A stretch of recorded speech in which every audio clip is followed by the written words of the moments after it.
Lo sapevi che con lo stesso sax, imboccatura, ancia si possono produrre ben 4 tipi di suoni diversi? Ti spiego come farlo in questa pillola senza spendere neanche un euro.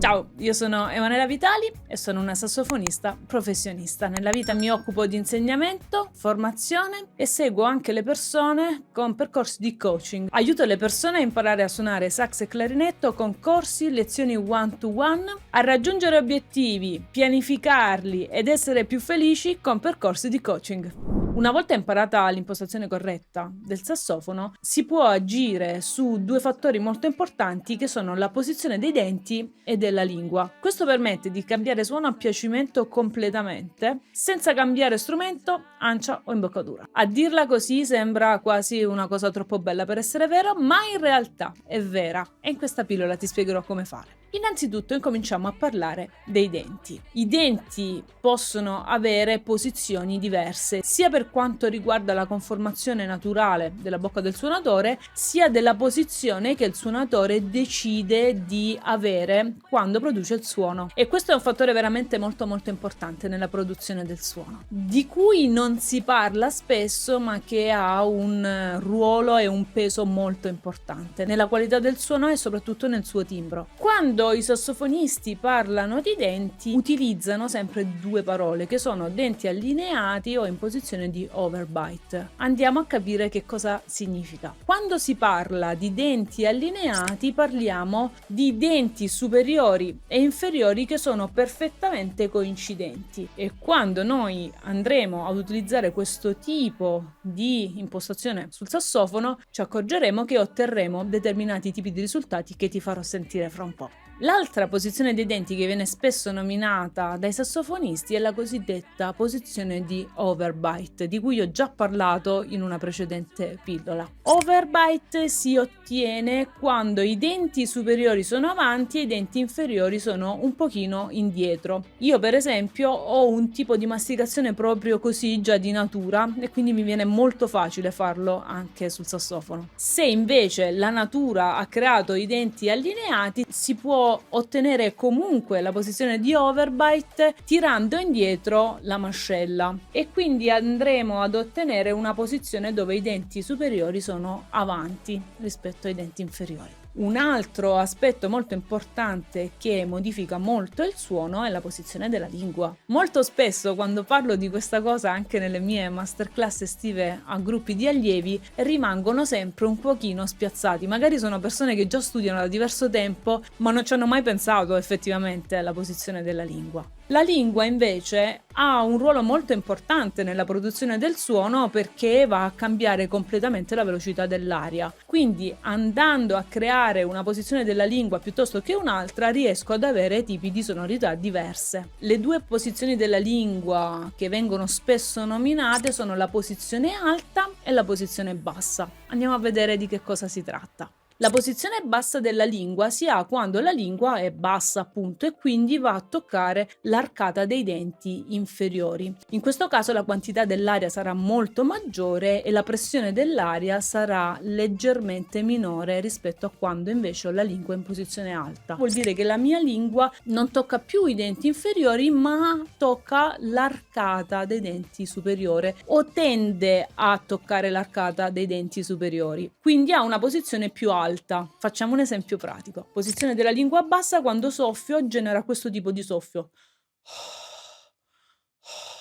Come senti, l'aria è molto lenta. Se io sposto invece la lingua verso i denti superiori, ottengo un'aria completamente diversa. Ovviamente, a seconda del tipo di bocca che ogni persona ha, andrà a enfatizzare il movimento verso il basso o il movimento verso l'alto. È tutto un pochino da sperimentare e da testare, ovviamente, perché non siamo tutti uguali. E qui parte un'altra considerazione molto importante. Se tu hai notato, ogni sassofonista ha un suono diverso da un altro sassofonista. Sì, sicuramente dipende dal tipo di strumento, dal lancio, dal tipo di imboccatura, apertura, eccetera. Però il suono del sassofono è veramente molto personale, perché le forme che producono i denti, il palato duro, la lingua che si sposta, personalizza il suono del sassofono, che è molto molto legato al suonatore. Ci sono altri strumenti che invece hanno suoni più standard. Il clarinetto, per esempio, è uno strumento che ha un suono più standard. Più o meno i clarinettisti hanno un suono simile, poi c'è chi ha un suono più chiaro, un suono più scuro, però è un pochino più uniformato. Mentre nel sassofonista, quando si sente suonare Stan Getz, si capisce che è Stan Getz, quando si sente suonare Dexter Gordon, si capisce che è Dexter Gordon. Il suono del sassofono è veramente molto molto personale, perché le forme di denti, palato duro, lingua e cavità sono diverse per ogni persona, e questa cosa il sax la enfatizza molto. Se sei arrivato a questo punto del video, evidentemente produrre 4 tipi di suono diverso ti interessa veramente. Allora ti propongo di iscriverti al canale, lasciarmi un like, lasciarmi un commento. Questo è molto importante, che aiuta l'algoritmo a farci crescere. E farci crescere significa permettermi di continuare a fare contenuti di questo tipo, che resteranno sempre gratuiti sul mio canale. Farò la registrazione con un microfono da studio, sempre con la stessa frase, in modo che tu potrai sentire la differenza di suono nelle 4 configurazioni.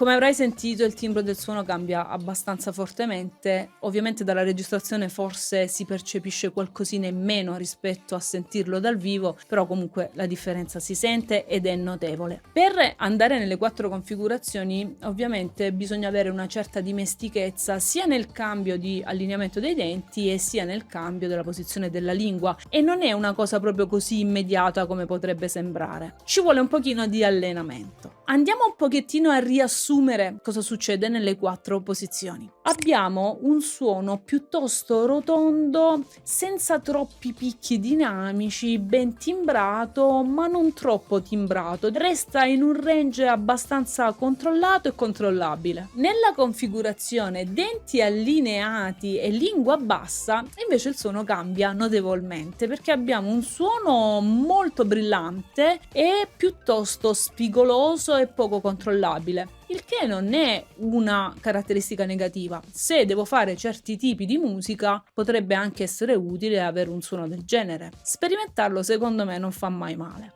Nella posizione di denti overbite e lingua alta ottengo un suono piuttosto morbido e soffiato. Infatti questa è la configurazione che viene eletta per fare il cosiddetto subtone o suono soffiato. Il suono risulta appunto soffiato, ma anche abbastanza morbido e senza perdere troppo il timbro. Nell'ultima configurazione, denti in overbite e lingua bassa, abbiamo una configurazione piuttosto difficile da gestire. Il suono si scurisce parecchio e il registro basso risulta molto soffioso e un po' difficile da controllare. È molto bello fare esperienza di questi tipi di suoni così diversi e poterli applicare poi a seconda del tipo di repertorio che sto suonando o del tipo del contesto in cui sto suonando. A volte si preferisce un suono piuttosto che un altro anche in base all'acustica del posto dove sto suonando, al tipo di carattere che voglio dare al pezzo, al tipo di emozione che voglio dare al pezzo. Quindi meglio conoscere che non conoscere in questo caso. Con un pochino di pratica strategica si possono dominare i 4 tipi di suono e poi scegliere quello che piace di più.